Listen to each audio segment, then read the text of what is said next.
So today we're going to talk about why your ex said really mean things to you after your breakup. We're going to talk about what they mean, but also what you should be doing if they do these things to you or say these things to you. But first things first, if you haven't already, make sure you stop what you're doing and take a good accounting of your situation, because in certain situations, you probably may not want to be trying to get an ex back. You may think it's probably better to move on from your ex. Now, luckily on my website, www.exboyfriendrecovery.com, I've put together a special free 2-minute quiz designed to basically tell you what kind of chance you have of getting your ex back. Now, it's an approximate idea of your chances, so nothing is set in stone, but it should give you enough of an idea on what route you should be going, whether that's trying to get your ex back or moving on from your ex. Now, all you have to do if you want to take this free quiz is simply look in the description link below this YouTube video and click on it. It's that simple. All right, now with that out of the way, let's get started and talk about why your ex said those really mean things to you. So let's tackle the biggest question first. Your ex says something really mean to you, but do they mean it? And what I'm about to say might rub people the wrong way, simply because they're afraid to look at the truth. But in the moment when your ex says something really mean to you, they usually do mean it. But it's important to kind of put an asterisk next to whatever statements that they make. So here's what I'm gonna do for you. I'm gonna give you some of the most common mean things exes say to you after a breakup, and I'm gonna decode what they really mean. And it's also important to note that when an ex is saying something really mean to you, it's usually an emotional decision. And we've all heard this age-old phrase, when emotions run high, logic runs low. That is essentially what's happening in these circumstances when an ex is trying to be mean to you. But enough talking, let's start decoding. I hate you. I hate you. So first up, we have an ex basically saying, I hate you. And what they usually mean when they say I hate you is I hate what you are doing to me. Next we have I never loved you. This is really hurtful to a lot of people who hear this, but here's what your ex is really trying to do. I'm so upset and hurt by what you're doing to me that I'm going to say this to hurt you. Then we have the very popular we will never get back together. We are never, ever getting back together. This is over forever, unless I feel like it. And there's one final thing that I would like to touch on, and that's what happens when your ex basically doesn't say something necessarily mean to you, but they say something along the lines of, let's just go on a break. Well, I don't think that we should be together. And I've thought about it a lot, and this is what's gonna happen. Now, a lot of times people ask me like, hey, my ex said they want to go on a break. What do they really mean? Why are they trying to do this? And ultimately, probably the best answer I've ever found is it's a way for them to soften the eventual breakup. They're a little too afraid of ripping your heart out of your chest up front, so they decide to go on a break with you. This kind of softens and leads into the eventual breakup that will occur.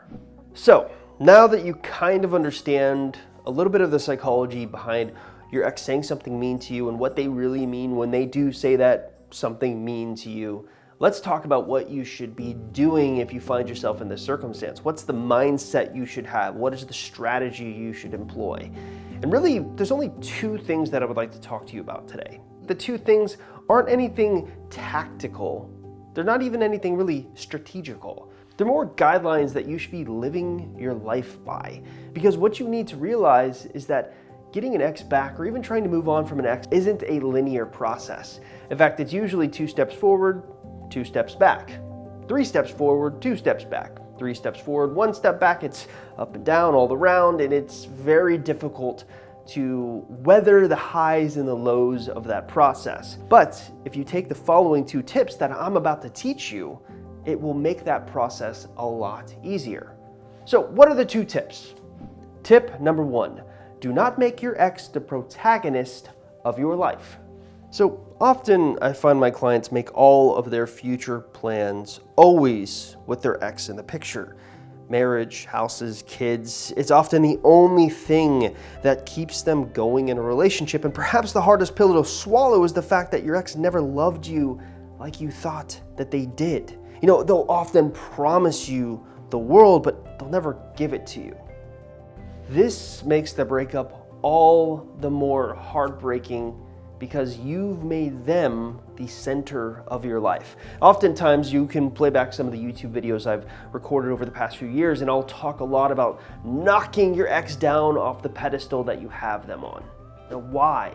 Well, it's because you're making your entire life about your ex when your entire life is supposed to be about you. If you really think about it philosophically, we come into this world alone and we leave it alone. We're not partnered up with anyone. I mean, sure, you can argue that the ultimate idea is to find that one person that you're with for the rest of your life, but you're not gonna be dying together at the same exact time.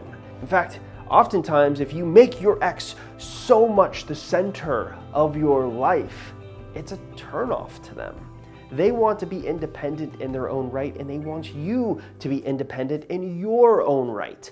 But that doesn't really deal with the big problem that I see with my clients, and that's the fact that when you make your ex the protagonist of your life, when you put them on such a high pedestal and hold them to such a high standard, you hyper-focus on every little thing that goes wrong. And believe me when I say that whenever you go through a process of trying to get an ex back or even trying to get over an ex, things are going to go wrong. And you need to be able to have the emotional fortitude to overcome whatever issues arise. So really, there's two core ideas that are embedded into this don't make your ex the protagonist of your life. The first embedded idea is kind of learning who you are again. Trying to take the focus off of your breakup and putting it onto you, and sort of cultivating that version of you that you feel confident and proud about.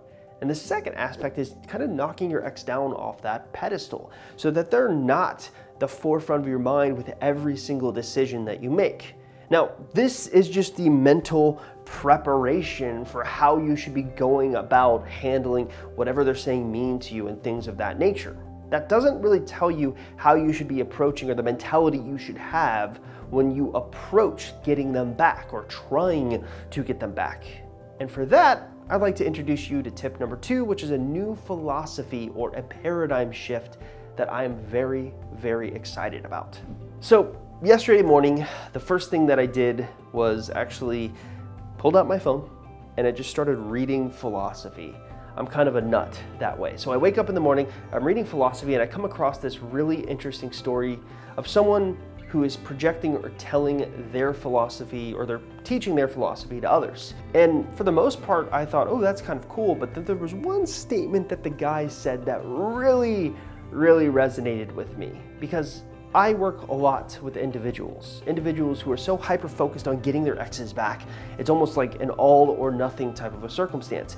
And it shatters them when they fail. Because let's be honest, the odds are typically stacked against you in a relationship where your ex has broken up with you because they think they can do better than you. So how do you mentally prepare someone for a circumstance like that? And I actually think I found the paradigm shift that you need to undergo if you want to go through this process.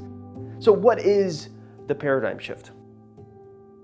Well, it really involves using a lot of logic. So essentially, it revolves looking at life and structuring it or analyzing it in a set of choices. So whenever you enter into a conflict with someone, or you enter into a conflict in your life, you take all the data possible, you take time, effort, and energy to think through your options. Choice 1 versus choice 2. And ultimately you weigh the choices to figure out what is the best choice for you in your circumstance. In other words, you're going to make as educated a choice as you possibly can. Then you're going to implement or execute that choice and let it go. Whatever happens, happens. You don't worry about, oh my God, I did the wrong thing, because no, you chose what you thought in the moment was the best choice possibly for you, and then you let it go. You let the chips fall where they may. You live with the consequences.